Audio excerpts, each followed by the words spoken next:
On today's episode, I will be discussing former disgraced head coach of the University of Michigan Wolverines, Sherrone Moore. Now, Sherrone Moore played high school football, and while playing high school football, he was okay. And because he was just okay, he only managed to make it onto a community college's football team, which was Butler Community College. But while there, he was pretty good. So because he was so good, he caught the attention of scouts, and that landed him at the University of Oklahoma, which is a very big football program. So he played for the Sooners from 2006 to 2007. But even though he helped them go to a championship, he wasn't like the best player. I don't even think he made it to the combine. So he didn't pursue professional football. He ended up working as a graduate assistant at Louisville in 2009. And then from there, he went become a tight ends coach until 2013, before he moved to Central Michigan. Now at Central Michigan, he later became the assistant head coach and the recruiting coordinator. But in 2018, Jim Harbaugh, or is it Harbaugh, brought Moore to the University of Michigan. And while at the University of Michigan, he was the offensive line coach and the offensive coordinator. And the Wolverines won like back-to-back, or not, they won back-to-back awards, which was like they were the best. They had the best offensive line in the nation, and this made Moore look very good. Now, while Harbaugh was the head coach, he was facing multiple violations, and due to these multiple violations, he was getting suspended.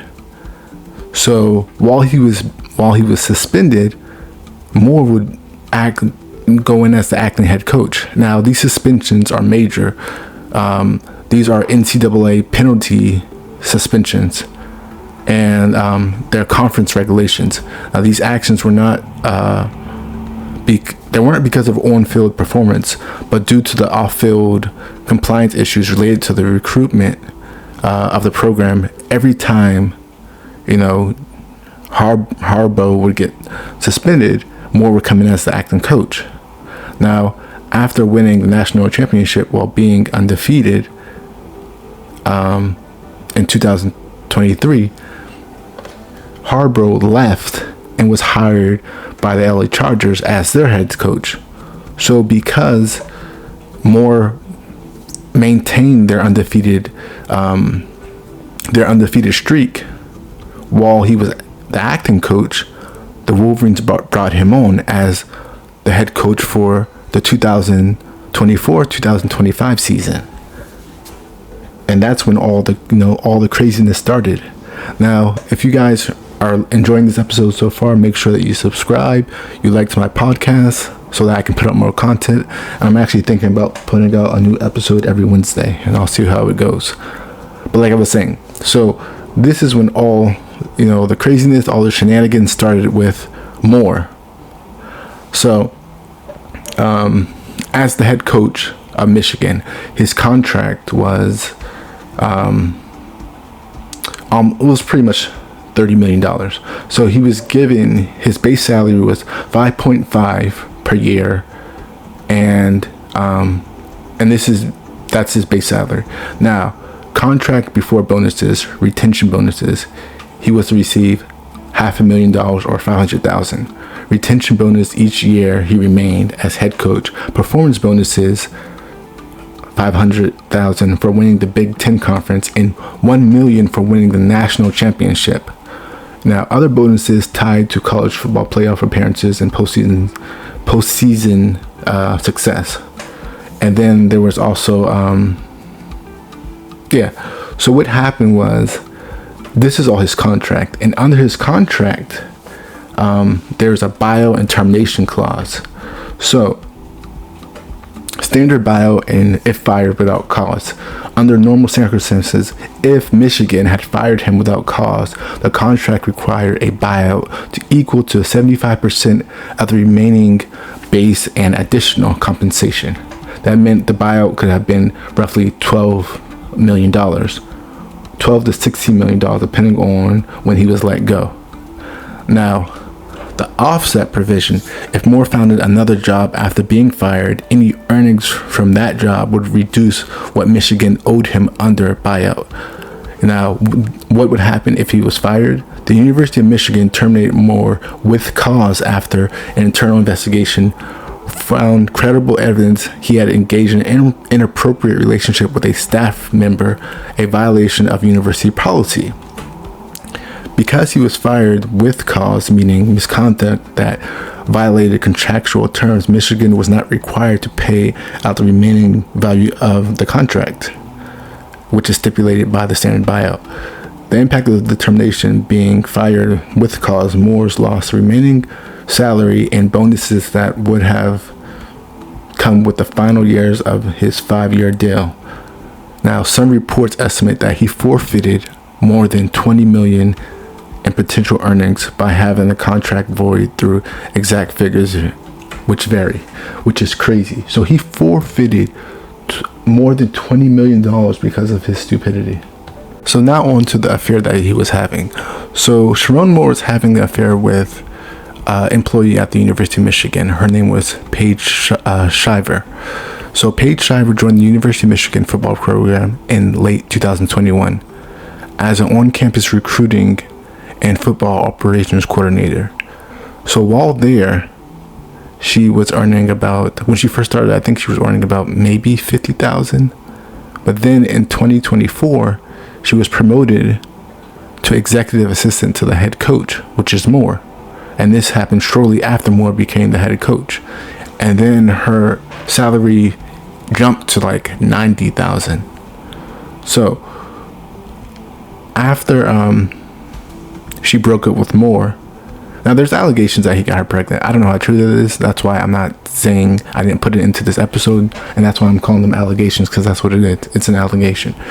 But after she broke up with Moore, she then told the school, which I think is pretty crazy though.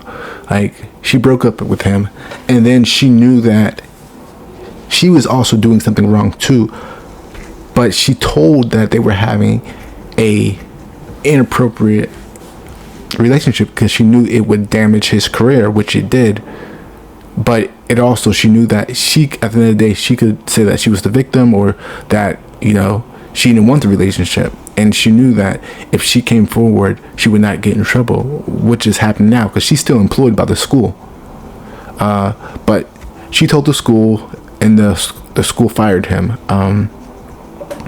But then after that, he gives a press conference. After he gives a press conference, he then goes to her apartment. He breaks in, and then he threatens to unalive himself. But he does it with a butter knife, which is very, you know, laughable, but also weird. Like, if you're gonna unalive yourself, why not use you can use a steak knife or a cutting knife, one of those sharp cutting knives. Why would you use it? What is a butter knife gonna do? Like, that's like, what is a butter knife gonna do? But anyway, because Moore broke into her house, he's now been charged with felony 3rd-degree home invasion. The prosecutors allege that he unlawfully entered the home of her home, and they're not saying her name, but they're saying a previously romantic partner, or a woman he had a previous romantic relationship with.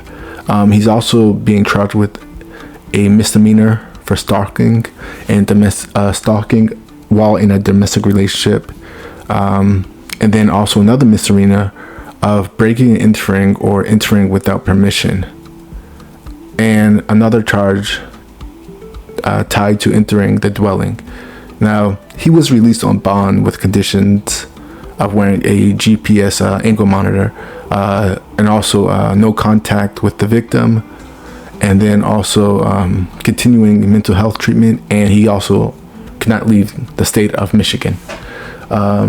So this, you know, this is everything that's happened, has transpired since he broke up with Paige Shiver. But I think that this is a good example of what happens to a lot of black men who have low self-esteem. Now, if you see Moore's pictures, I'm not saying he's unattractive or he's not a handsome guy, but like he doesn't have a really good smile, and I think maybe people made fun of that. And also he's dark skinned, so people probably made fun of that too, because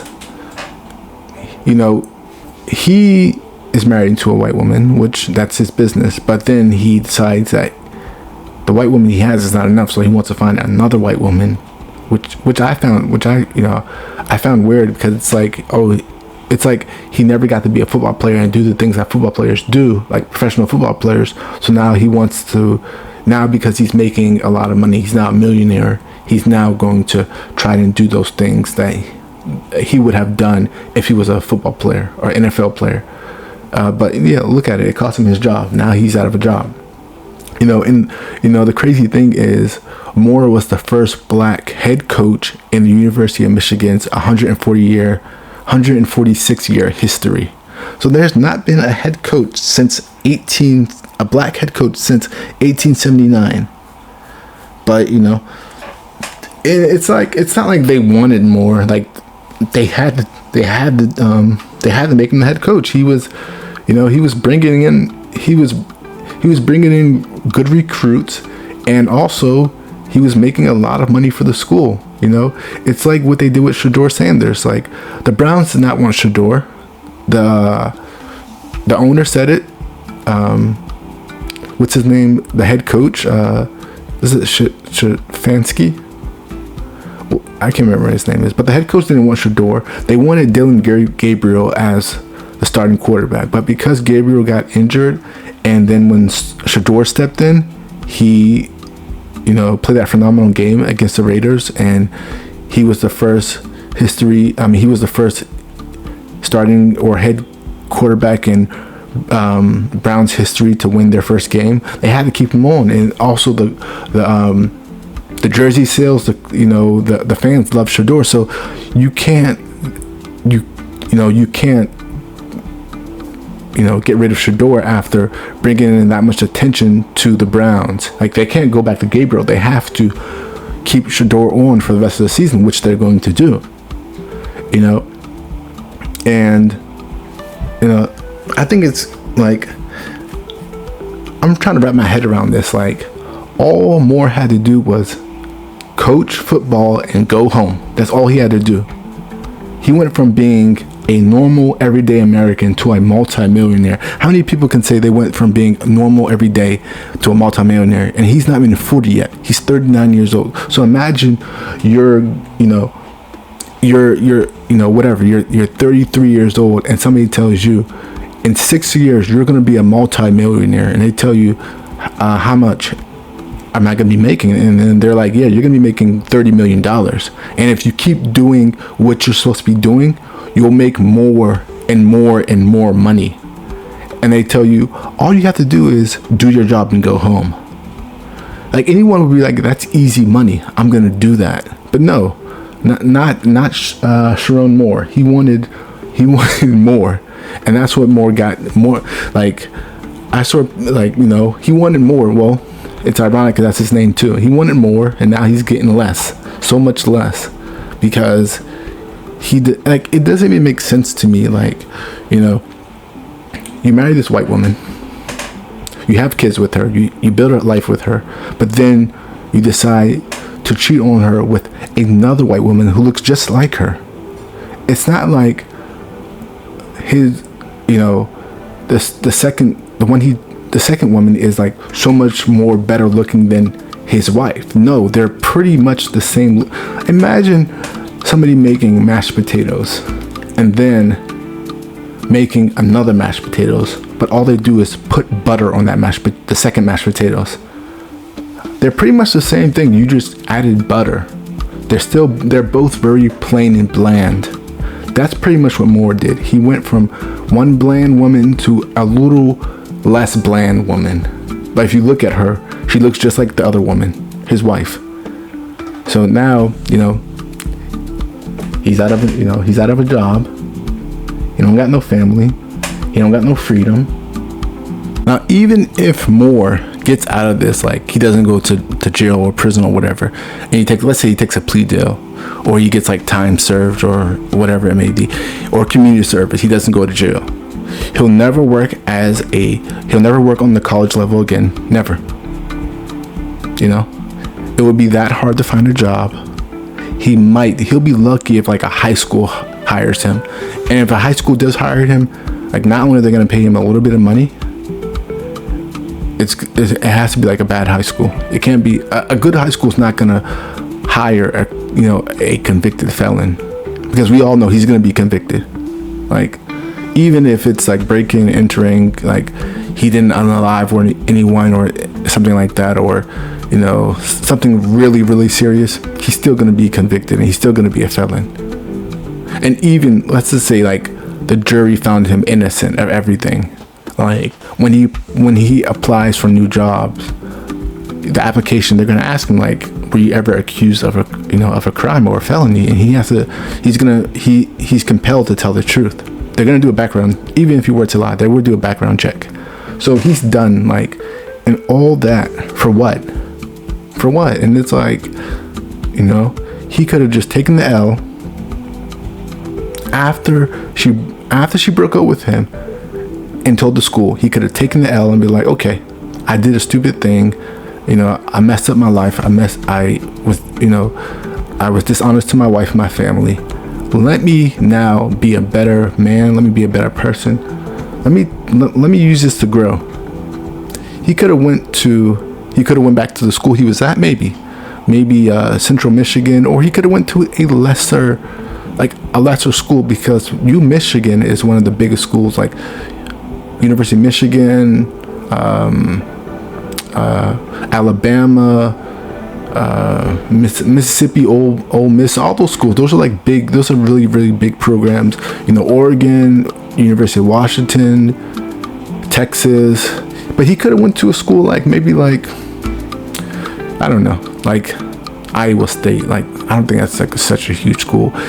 My point is, he could have went to like a lesser school that's good, but they don't always make it to like the championship, or they don't always make it to a bowl. Like, for example, how Deion Sanders is the head coach of the Colorado Buffaloes. Yes, Deion Sanders is he is a legend in football. He did play both football and professional baseball, but he's still a good coach. Now, before Colorado, he was at Jackson State. Now, Moore could have did something like that. He could have been like, okay, let me go to an HBCU, or let me go to a PWI that's not as big as University of Michigan. But sure, they're not going to give him $30 million a year, but they're going to give him probably like $1 million or $2 million, because when Deion Sanders was at Jackson State, he wasn't making the salary, because I think now he's making like, is it like $50 million or something like that? He wasn't making that when he was at Jackson State. He was making, I think, $1.5 million. That was his annual salary. And then when he came to Colorado's, when he started making the big money. So Moore could have done the same thing, and that's what he should have done. He should have been like, let me put my pride aside. Let me just leave. Like, they fired me, let me leave with dignity, and then let me rebuild myself. Let me find another job. But no, he wanted to go to this woman's house with a butter knife, or with her butter knife. And it's like, he didn't learn anything from Shannon Sharpe or Ime Udoka. Nothing. The difference between Shannon Sharpe is, Shannon Sharpe, he has his podcast, which makes him money. He has Club Shay Shay, but he also has Nightcap with Ocho Cinco. Both of them make him money. And then he also has, his money from when he was playing with the Broncos and all the, investments he made after being with the Broncos. Whereas this guy just came into this money, and now he's gonna lose it all with legal fees.